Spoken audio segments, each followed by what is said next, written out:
അഹങ്കാരിക്ക് ഒരിക്കലും ദൈവത്തെ കണ്ടുമുട്ടാൻ പറ്റുകയില്ല. ഒരു കൂട്ടര് ജീവിതത്തിൽ ബലഹീനരാണെന്ന് അറിയുന്നവര്, മറ്റവര് അറിയാൻ പോകുന്നവര്.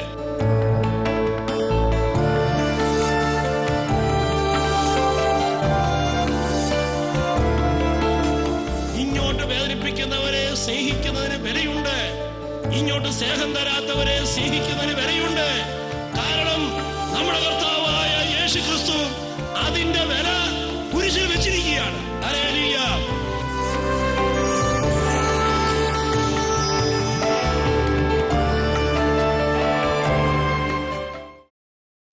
ഹല്ലേലൂയ. ഹല്ലേലൂയ. നമ്മുടെ ഉള്ളിൽ പല മോഡലുകൾ കിടപ്പുണ്ട്.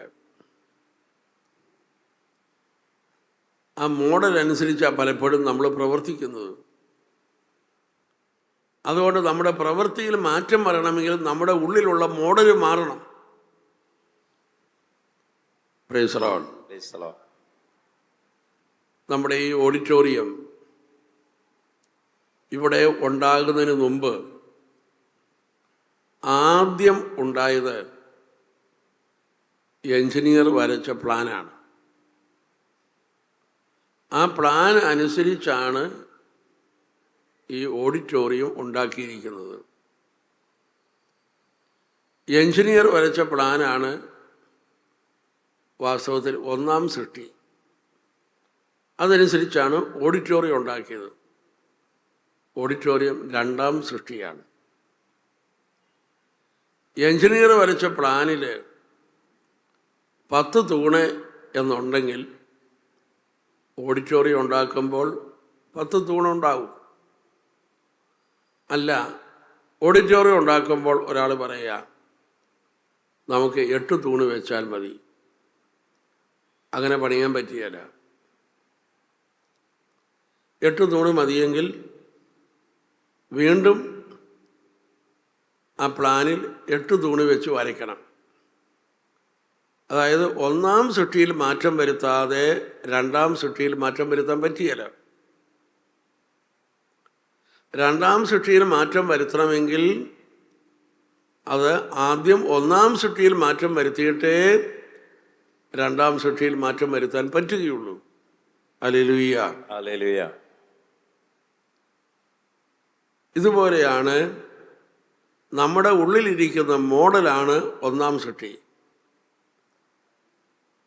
ആ ഒന്നാം സൃഷ്ടിയിൽ മാറ്റം വരുത്തിയാലേ നമ്മുടെ പ്രവൃത്തികളിൽ മാറ്റം വരികയുള്ളൂ. നമ്മുടെ ഉള്ളിലിരിക്കുന്ന മോഡൽ എന്താണ്? ചിലരുടെ ഉള്ളിലിരിക്കുന്ന മോഡല് ചിലപ്പോൾ അവരുടെ മാതാപിതാക്കന്മാരായിരിക്കും, ചിലപ്പോൾ അയൽവക്കത്തുള്ള ചിലരുടെ കുടുംബജീവിതമായിരിക്കും, ചിലപ്പോൾ വായിച്ച നോവലിലെ കഥാപാത്രങ്ങളായിരിക്കും, ചിലപ്പോൾ കണ്ട സിനിമയിലെ കഥാപാത്രങ്ങളായിരിക്കും. എന്നാൽ അറിഞ്ഞുകൊള്ളുക, ഇതൊന്നും മോഡലുകളല്ല. ഒരൊറ്റ മോഡലേ ഉള്ളൂ. യേശു എന്ന മണവാളൻ തൻ്റെ മണവാട്ടിയായ സഭയെ എങ്ങനെ സ്നേഹിച്ചു, ഇതാണ് മോഡൽ. അതുകൊണ്ട് മറ്റെല്ലാ മോഡലുകളും നമ്മുടെ തലയിൽ നിന്ന് എടുത്ത് കളയണം. ഒന്ന് കൈ ഉയർത്തി കൈയടിച്ചേ.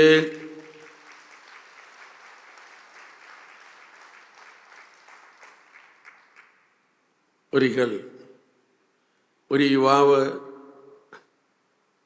എൻ്റെ മുറിയിൽ വന്നിട്ട് എന്നോട് പറഞ്ഞു, അച്ഛാ ഒരു ഉപകാരം ചെയ്യണം. ഞാൻ ചോദിച്ചത് എന്താണ്? ഞാൻ കാറ് കൊണ്ടുവന്നിട്ടുണ്ട്,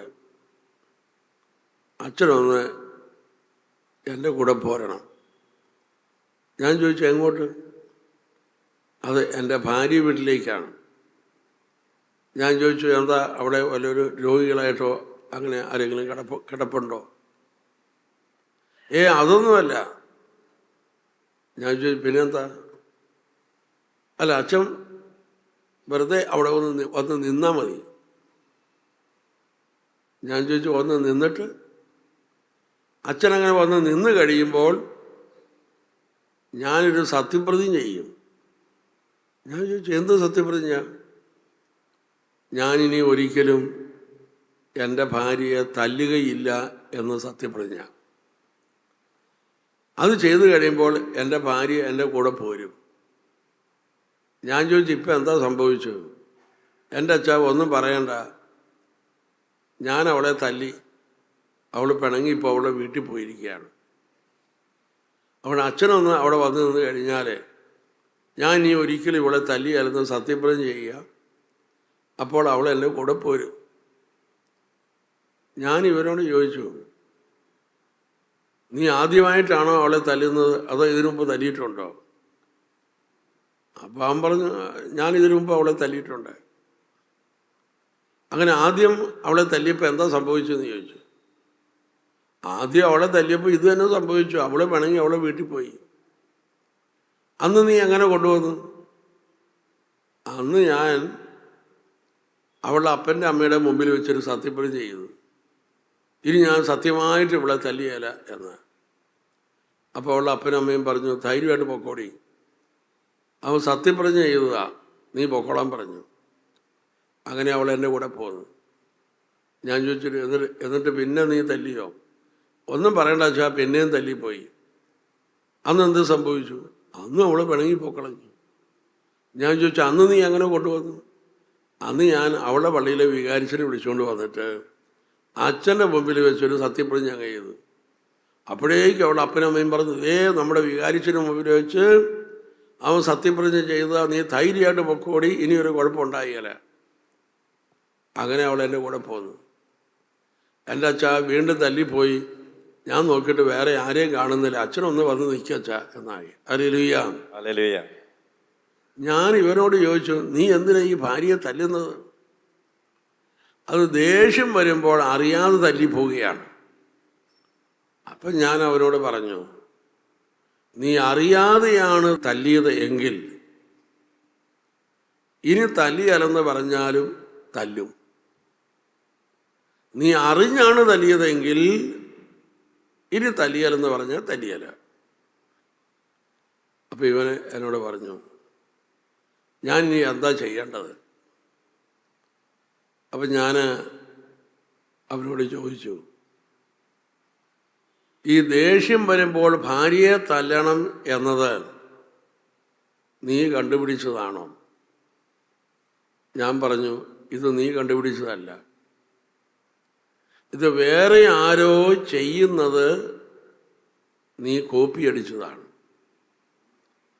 നീ ആരുടെ കയ്യിൽ നിന്നാണ് കോപ്പി അടിച്ചതെന്ന് കണ്ടുപിടിക്കണം. ഇത് നീ കോപ്പി അടിച്ചത് നിന്റെ കൊച്ചിനെ തന്നെയാണ്. കാരണം അത് കിടക്കുന്നത് നിന്റെ ഉപബോധ മനസ്സിലാണ്. അതുകൊണ്ടാണ് നീ അറിയാതെ ചെയ്യുന്നു, അറിയാതെ ദേഷ്യപ്പെടുന്നു, തല്ലുന്നു എന്നൊക്കെ പറയുന്നത്.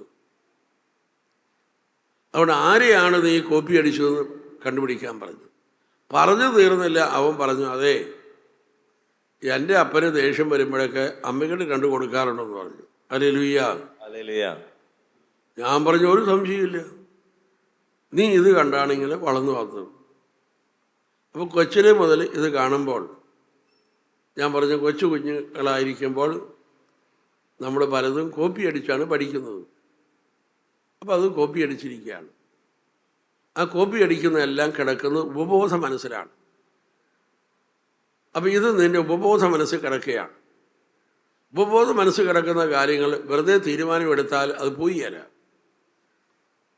അതിനെ ബോധ മനസ്സിലേക്ക് കൊണ്ടുവന്നിട്ട് തീരുമാനമെടുത്താലേ അത് പോവുകയുള്ളൂ.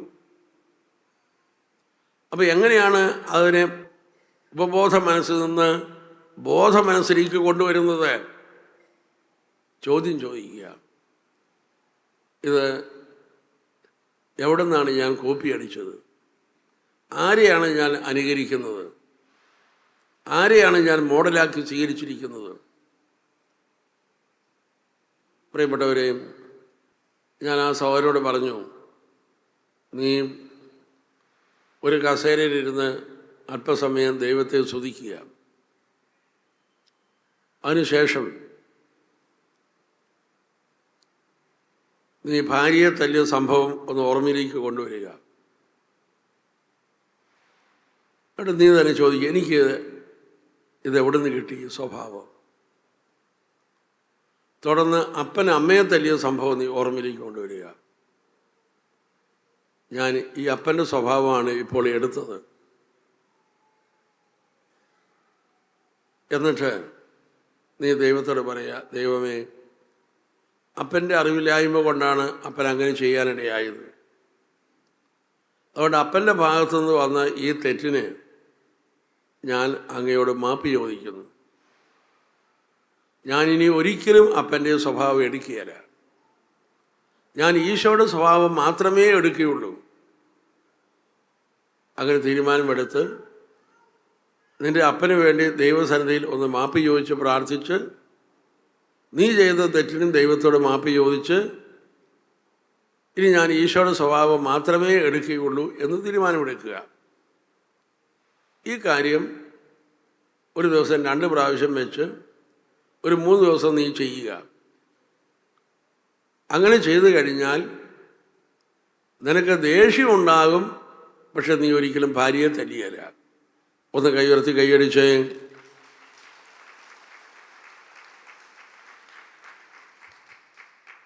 പലപ്പോഴും കുടുംബ ജീവിതത്തിൽ ചില തെറ്റുകൾ അതിന് ഗൗരവമായി കഴിയുമ്പോൾ ദമ്പതികൾ ഇനി ഞാനൊരിക്കലും അങ്ങനെ പറയുകയില്ല, അങ്ങനെ ചെയ്യുകയില്ല എന്നൊക്കെ പറയും. ഒരു 4-5 ദിവസം കഴിയുമ്പോൾ വീണ്ടും അത് തന്നെ ചെയ്യും. അതുകൊണ്ട് ഭാര്യയ്ക്ക് ഭർത്താവിൻ്റെ പ്രതിജ്ഞയിലോ ഭർത്താവിന് ഭാര്യ എടുക്കുന്ന പ്രതിജ്ഞയിലോ വലിയ വിശ്വാസമൊന്നുമില്ല. അത് എത്ര പ്രതിജ്ഞ എടുത്താലും പറയും, അത് ഒരാഴ്ചത്തേക്കാണ്. അങ്ങനെയാണ്. Hallelujah, hallelujah, hallelujah. അത് പ്രതിജ്ഞ സത്യസന്ധമല്ലാത്തത് കൊണ്ടാണോ? അല്ല,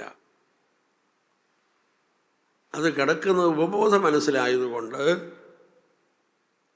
അതിനെ ബോധ മനസ്സിലേക്ക് കൊണ്ടുവന്നിട്ട് തീരുമാനമെടുത്താലേ അവിടെ മാറ്റം ഉണ്ടാവുകയുള്ളൂ. അപ്പം അതെങ്ങനെയാണ് മാറ്റിക്കളയേണ്ടതെന്ന് അറിയാൻ പാടില്ലാത്തത് കൊണ്ടാണ് പലപ്പോഴും ആ പ്രതിജ്ഞാലംഘനമൊക്കെ സംഭവിക്കുന്നത്. ഒന്ന് കൈയുയർത്തി കൈയടിക്കുക.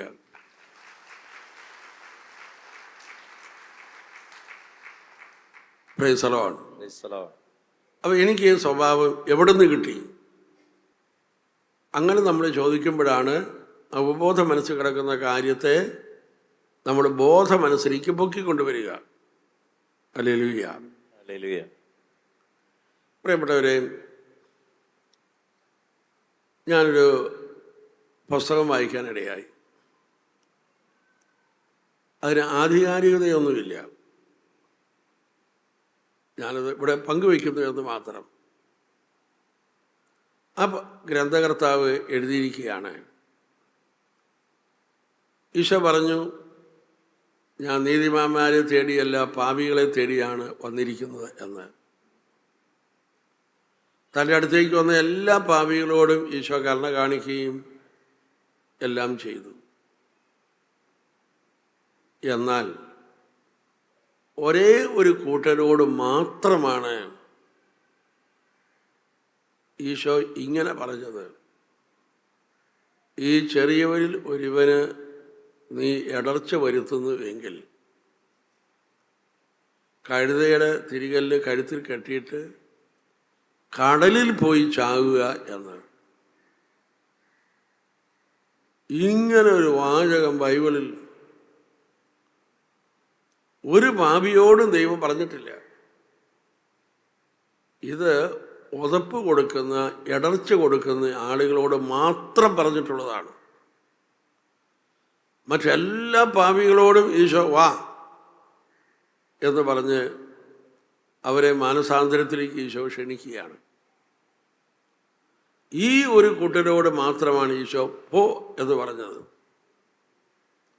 അപ്പം ആ ഗ്രന്ഥകർത്താവ് ഇത് വിവരിച്ചുകൊണ്ട് പറയുകയാണ്, നമ്മൾ ഉതപ്പ് കൊടുത്താൽ ആ ഉതപ്പിന് പാപമോചനം ഇല്ലെന്നാണ് ആ ഗ്രന്ഥകർത്താവ് എഴുതി വച്ചിരിക്കുന്നത്. ഒന്ന് കൈയുയർത്തി കൈയടിക്കുക.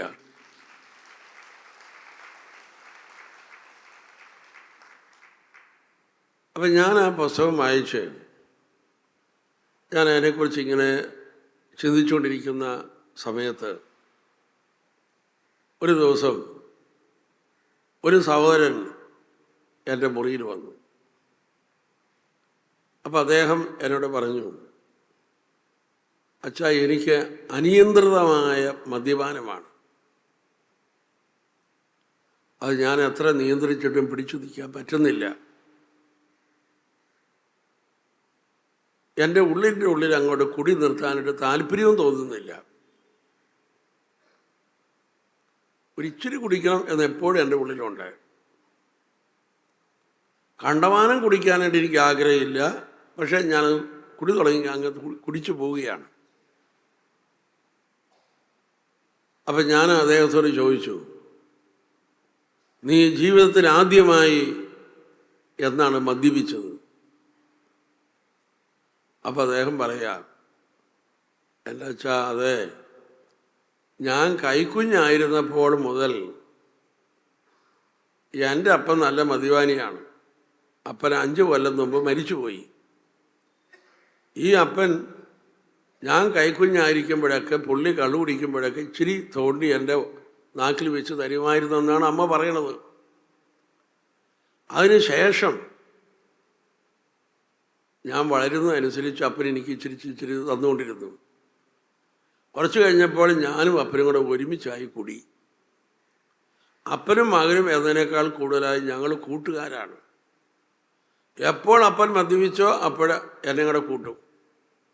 അങ്ങനെയാണ് ഞാൻ കൊച്ചുകുട്ടിയായിരുന്നപ്പോഴും സ്കൂളിൽ പഠിക്കുമ്പോഴൊക്കെ അപ്പനുമായിട്ട് ഒരുമിച്ച് കുടിക്കും.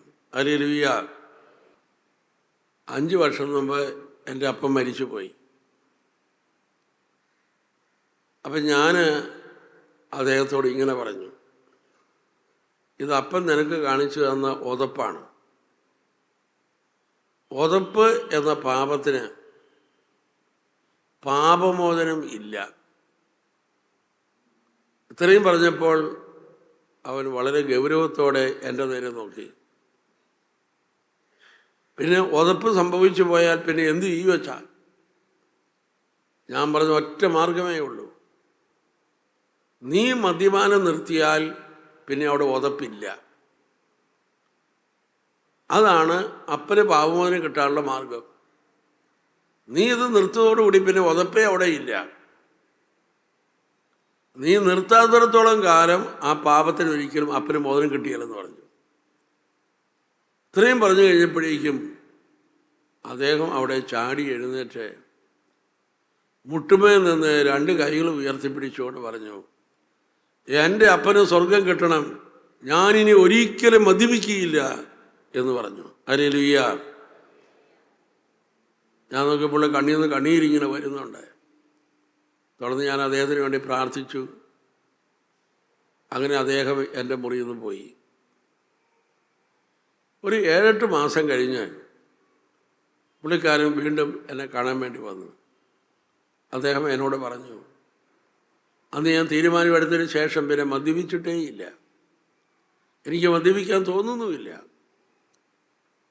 എന്നിട്ട് അദ്ദേഹം പറഞ്ഞു, ഞാനും അപ്പനും തമ്മിൽ ഭയങ്കര സ്നേഹവും ഭയങ്കര കൂട്ടുകെട്ടുമായിരുന്നു. 5 വർഷമായി അപ്പൻ മരിച്ചിട്ട്. പക്ഷേ ഈ 5 വർഷത്തിനിടയിൽ ഒരു പ്രാവശ്യം പോലും ഞാൻ അപ്പനെ സ്വപ്നത്തിൽ കണ്ടിട്ടില്ല. എന്നാൽ ഇവിടെ വന്ന് ഞാൻ ഈ തീരുമാനമെടുത്ത് പോയതിനു ശേഷം ഞാൻ അപ്പനെ 5ഓ 6ഓ പ്രാവശ്യം സ്വപ്നത്തിൽ കണ്ടു. സ്വപ്നത്തിൽ കണ്ടപ്പോഴെല്ലാം അപ്പനങ്ങോട്ട് ഭയങ്കരമായിട്ട് ചിരിച്ച് സന്തോഷിച്ച് നിൽക്കുന്നതായിട്ടാണ് ഞാൻ കണ്ടത്. എനിക്കൊരു കാര്യം മനസ്സിലായി, ഞാൻ ഇവിടെ വെച്ചെടുത്ത ആ തീരുമാനം മുകളിൽ ചലനമുണ്ടാക്കി എന്ന്. Hallelujah, hallelujah. ഒന്ന് കൈ ഉയർത്തി കൈയടിച്ച് കർത്താവിനെ മഹത്വപ്പെടുത്തും.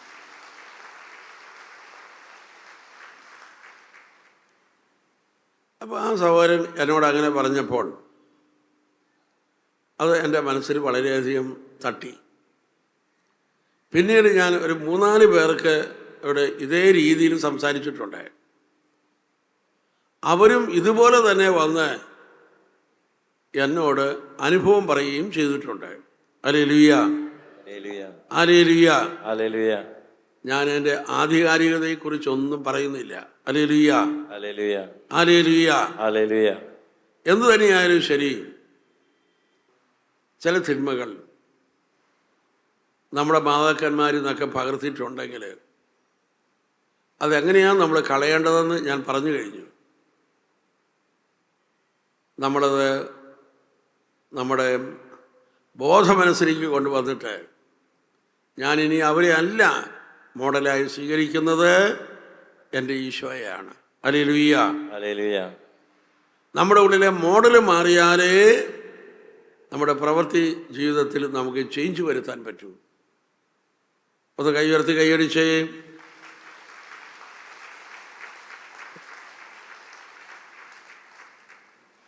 ഹല്ലേലൂയ.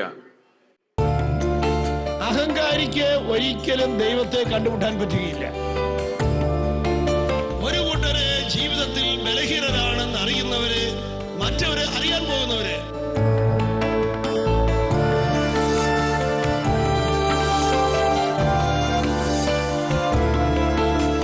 ഇങ്ങോട്ട് വേദനിപ്പിക്കുന്നവരെ സ്നേഹിക്കുന്നതിന് വിലയുണ്ട്, ഇങ്ങോട്ട് സ്നേഹം തരാത്തവരെ സ്നേഹിക്കുന്നതിന് വിലയുണ്ട്.